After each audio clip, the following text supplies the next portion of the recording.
Ohio, c'est Julien de la balade Sakura. Aujourd'hui, je vais vous parler du matériel que je prends avec moi au Japon pour faire mes photos et mes vidéos.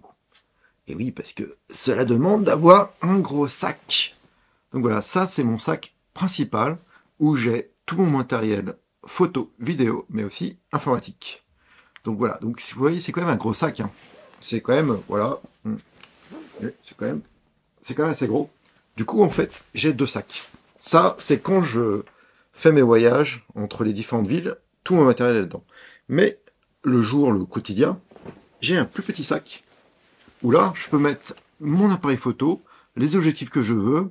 Ça m'évite de prendre, par exemple, tout mon matériel que j'ai ici. Donc, c'est déjà beaucoup plus raisonnable en termes de poids et puis même de... C'est beaucoup plus agréable de se promener avec un sac un peu passe-partout qu'avec ce gros sac où j'ai toujours peur de casser quelque chose quand j'entre dans un magasin ou autre. Ou voilà, c'est quand même assez volumineux. Donc, maintenant, qu'est-ce qu'il y a dans ce sac? Cette année, pour le voyage en mars, je suis parti avec une caméra, une petite caméra GoPro et un drone. On va tout de suite voir la caméra que j'utilise. Hop, voilà, donc le sac. Donc j'essaye d'avoir un sac quand même bien compartimenté avec tout ce qu'il faut. Et je vais vous présenter chaque élément que j'ai dans mon sac. Alors, on va commencer par quand même le plus important, l'appareil photo. Donc là, je suis parti avec un Sony A7 IV. Donc j'aime bien cet appareil. Donc, alors, j'aime bien Sony, j'aime bien Canon. Moi, j'ai pas de préférence de marque, mais voilà, ça, je l'ai acheté il y a quelques temps déjà, il y a 2 ans quand il est sorti. Et c'est un appareil un polyvalent qui peut vraiment faire de la bonne vidéo comme de la bonne photo. Donc c'était ce que je recherchais et c'est vrai que cette année, pour le voyage en mars, j'ai fait pas mal de photos et j'ai beaucoup apprécié quand même les différents modes que propose cet appareil. En termes d'objectifs, alors je suis parti avec 3 objectifs. Un 20-70 qui venait de sortir. Alors ça c'est bien, ce 20-70, il est très polyvalent. Donc vraiment pour faire des vidéos, quand vous avez besoin que d'un seul objectif, un 20-70, ça va répondre à beaucoup de vos besoins. Mais je suis aussi parti avec 2 autres objectifs qui m'ont beaucoup aidé. Déjà, je suis parti avec un téléobjectif de type Tamron. Donc c'est un 70-300. Alors c'est un objectif moyen de gamme, hein, c'est pas les objectifs très chers qu'on peut trouver, notamment le Sony. Et ça, je l'ai quasiment exclusivement utilisé pour faire de la photo. Et j'aime beaucoup faire la photo en fait en téléobjectif pour justement cerner les détails dans les paysages, dans les villes, dans les décors. Et ça, j'avoue que ça a été mon objectif. J'ai beaucoup aimé l'utiliser en tout cas en photo. Et j'ai aussi un objectif, donc ça, c'était aussi une envie que j'avais, c'est d'avoir un grand angle. Et là, je suis parti sur le Sony. Le Sony, donc ça, c'est une focale fixe qui ouvre à 1.8. C'est le 14 de Sony. Donc ça aussi, c'est très bel objectif qui permet vraiment de capturer les paysages ou les décors de ville, l'ambiance de ville de façon super bien. Donc ça, j'ai vraiment beaucoup aimé. Donc là, de toute façon, là, vous avez des photos et des vidéos qui passent pour vous montrer les exemples que ça fait. Et c'est vrai que c'est des beaux petits cailloux. Hein, l'objectif, on appelle ça des cailloux. Et j'ai beaucoup aimé. Donc, ça m'a permis en fait d'avoir entre le 14, le 20-70 et le 70-300, d'avoir quasiment une très bonne longitude de focale à ma disposition, avec uniquement 3 objectifs. Donc c'était mon but. Mon but, c'était de vraiment pas partir avec beaucoup d'objectifs pour éviter le poids, hein, parce que un objectif, c'est quand même un certain poids. Et je trouve que ça a répondu en fait à mon besoin, que ce soit photo ou vidéo, de pouvoir, avec pas mal de légèreté, pouvoir capter tout ce que je voulais comme type d'image. Alors maintenant, pour le son, avec cet appareil photo, j'ai acheté au Japon d'ailleurs, j'avais déjà repéré ce petit micro qui me plaisait bien. En fait, c'est le micro de Sony, il est tout petit, et honnêtement, j'ai quasiment toujours utilisé ce micro sur l'appareil photo. Donc il y a même une moumoute qui permet d'éviter le bruit de vent. Donc il est vraiment très très bien, tout petit, très léger. Donc c'est ce que je recherchais. Et ça permet quand même d'optimiser le son, parce que ce qui est quand même important hein, dans la vidéo, c'est bien sûr l'image, mais aussi le son. Et avoir un micro complémentaire, c'est quand même d'une utilité très importante Donc voilà, donc c'est un micro où il y a quand même pas mal de choses qu'on peut régler. Donc il est vraiment bien et très léger, donc ça permet d'avoir une configuration assez petite, pas trop voyante aussi, c'était aussi ce que je recherchais. Alors ma deuxième caméra, c'est une petite GoPro, une GoPro 10, que j'aime bien, donc j'utilise notamment pour faire mes challenges. Voilà, alors j'ai avec voilà, le manche pas du tout média, un manche classique. J'aime bien cette caméra, elle fait des bonnes images, et puis c'est un peu passe-partout, donc j'aime bien filmer, c'est stable. Moi, ce que je recherche, c'est vraiment la stabilité sur ce type de matériel. Voilà, c'est stable, je peux faire un peu ce que je veux, sans être trop voyant avec ma caméra. Et ça, c'est vraiment quelque chose que j'ai beaucoup aimé. La petite GoPro, c'est très sympa. Et c'est une caméra d'appoint très très bien. Alors, pour le drone, j'ai pris, c'est un DJI que j'ai. Donc c'est le Mini 3. Alors, le drone, en fait, j'ai peu utilisé cette année. Voilà, et le drone, hein, il faut l'utiliser en toute sécurité quand on a le droit. Donc déjà, voilà, c'était pas forcément toujours évident. Voilà, j'ai utilisé sur l'île de Sado, par exemple. C'était sympa, mais c'est vrai que je l'ai très peu utilisé par rapport à d'autres années. Alors, ce qui est bien avec ce Mini 3, là, c'est qu'il est tout petit, hyper léger. Donc ça m'a pas trop encombré, on va dire, en quelque sorte. Alors, pour le Japon, hein, si vous voulez faire du drone, il faut vous inscrire sur le site du Japon pour déclarer votre drone. C'est une obligation. Donc moi je l'ai fait, c'est tout en anglais, et ça coûte 1200 yens, je crois, pour déposer, pour avoir un papier. Donc moi j'avais mon papier qui me permettait, en cas de contrôle, de montrer que j'avais déposé en fait le drone pour, euh, pour en faire au Japon. Alors oui, alors aussi dans le drone, ce que j'ai pris aussi, c'est la télécommande intégrée de DJI, et ça, je peux vous dire que c'est super. Franchement, c'est quand même mieux que d'utiliser son téléphone. Ça, l'écran en plus est très, très bonne qualité. Et c'est beaucoup plus rassurant du coup d'avoir ça. J'étais vraiment en sécurité quand j'utilisais le drone. Et pour finir, j'avais quand même un téléphone. Et donc je suis parti sur l'iPhone 14 Pro. Et honnêtement, très agréable. La qualité des photos est assez extraordinaire. Alors, tout dépend de l'environnement, hein. Je préfère shooter, quand je veux faire de la photo, je préfère shooter avec un appareil comme le Sony A7 IV, où il y a un vrai plaisir du réglage, voilà. Là, il faut être réaliste, hein, il y a quand même beaucoup de choses qui sont gérées par une intelligence artificielle au niveau de la photo. Donc voilà, alors oui, ça fait de très belles photos, aussi les vidéos, bien sûr, mais j'avoue que le plaisir photographique, je trouve plus. Alors, je trouve plus sur le Sony A7 IV, mais ce qui est marrant, c'est que quand je shoot photo avec un iPhone, on shoot un peu différemment. En fait, le cadrage est un peu différent parce que déjà on le tient comme ça. C'est assez intéressant aussi de manipuler ce genre de boîtier. Donc, enfin, boîtier, ce genre de téléphone. Donc voilà. Puis bon, l'iPhone 14 Pro, il y a 3 objectifs, donc ça permet d'avoir vraiment toutes les focales possibles. Alors l'iPhone 14 Pro, il y a le capteur principal est à 48 millions de pixels, donc on peut shooter en RAW, donc on peut mieux retravailler quand même l'image et quand même de meilleure qualité. Donc j'ai pas mal shooté en RAW, justement parce que je fais pas mal de post-prod quand même après. Les vidéos, c'est vrai que l'iPhone, ben, les vidéos on les fait verticales, donc à la grosse différence des vidéos qu'on shoot toujours à l'horizontale, hein. Même si maintenant les appareils, on peut shooter en vertical. Mais voilà, l'iPhone avec le Bouddha de Nagoya, ça reste quand même un allié avec nous au quotidien, il est toujours avec nous, et c'est vrai que c'est assez sympa de shooter avec l'iPhone. 4 équipements de captation, le Sony, la GoPro, le drone et l'iPhone. Alors maintenant, qu'est-ce que j'ai en plus dans mon sac, qui est quasiment obligatoire quand on fait de la photo? Et bien, je vais vous commencer par une soufflette. Ça, si vous faites de la photo, de la vidéo, vous devez avoir ça dans votre sac. C'est tout simplement pour nettoyer le capteur. Moi, je déteste avoir des poussières sur le capteur, et comme j'ai 3 objectifs, bah, on change forcément assez souvent, et en voyage, on n'a pas forcément un endroit où tout est calme, voilà, donc on peut vite récupérer une poussière. Et ça, chaque fois, j'enlève mon objectif, tac tac, un coup de soufflette, et quand je remets l'objectif, je fais bien attention à ce qu'il y a de la soufflette, et je contrôle après. Alors, ça m'est arrivé, hein, j'ai une vidéo où voilà, bah, une poussière qui traînait, j'ai mal, voilà. Parce que bon, parfois on n'a pas le temps de toujours tout tester, mais honnêtement, cette soufflette, elle m'a déjà sauvé beaucoup de fois, ça coûte que dalle. Franchement, j'ai acheté au Japon, je pense. Mais ça, vous devez l'avoir. C'est une obligation. En batterie, j'ai une batterie pro. Alors, les batteries pro, c'est des grosses batteries. Donc là, c'est une Onton. Dans le milieu du cinéma, c'est assez connu dans le milieu de la vidéo. Mais ça, c'est vraiment des batteries qui durent longtemps. Alors, j'ai ça. Alors, elle est compatible, bien sûr, avec le Sony. Et en fait, c'était ma batterie d'appoint pour recharger l'ensemble de mes équipements, notamment l'iPhone.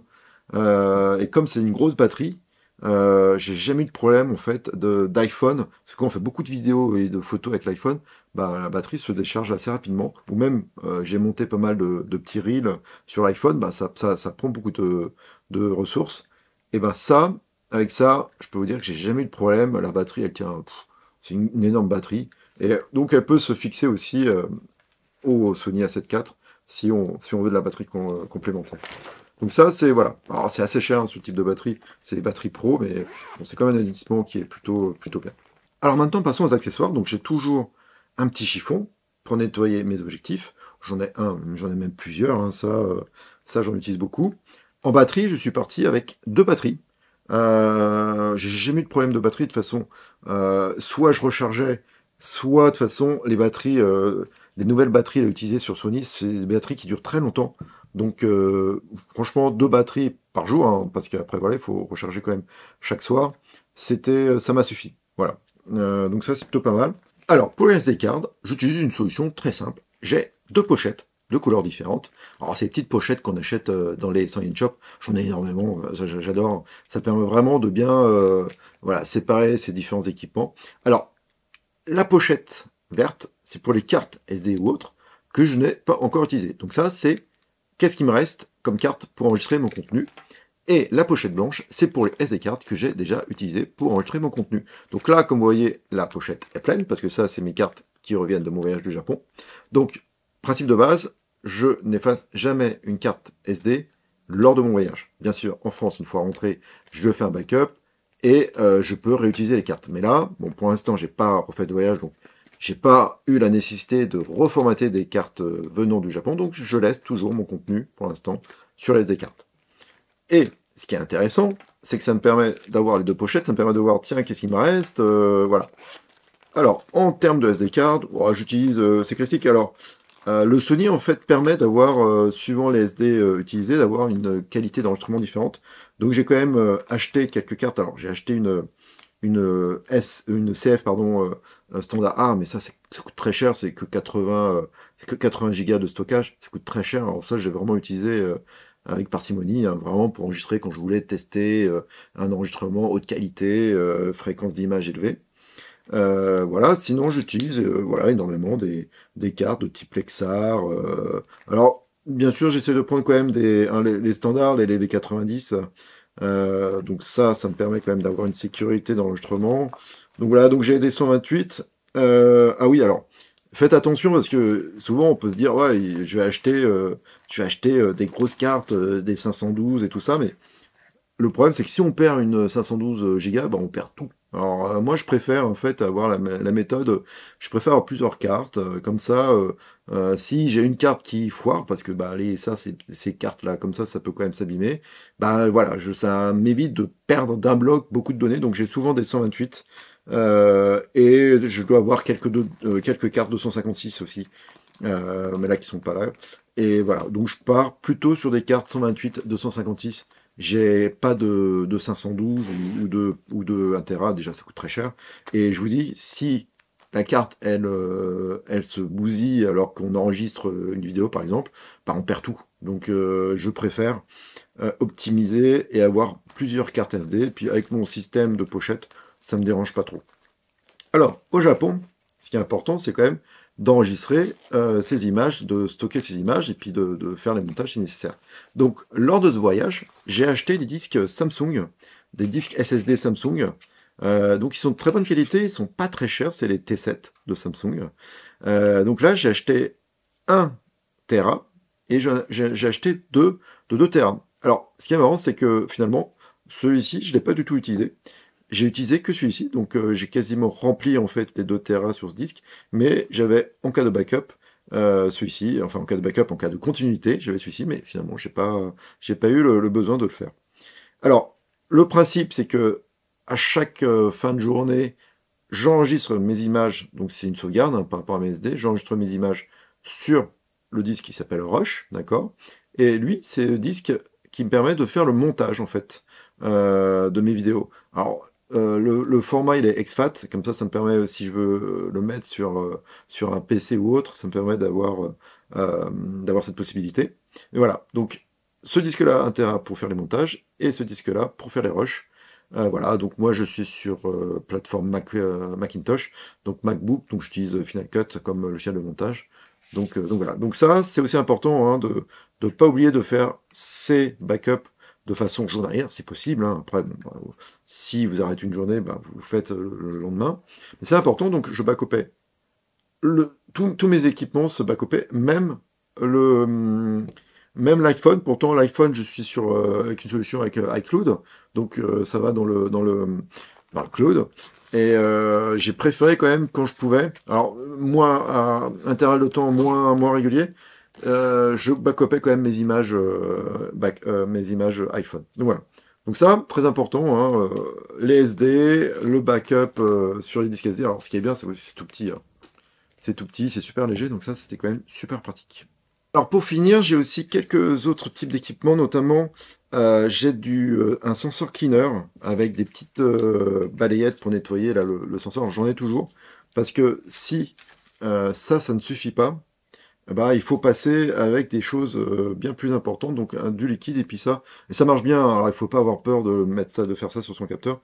Mais moi, franchement, je vous conseille d'avoir toujours ça avec soi, parce que imaginez, vous tombez sur une grosse poussière qui part pas, ça au moins ça vous sauve en fait vos photos. Donc il faut toujours avoir dans son sac photo au moins un type de produit comme ça. Alors bien sûr on peut les acheter sur place, mais encore une pochette.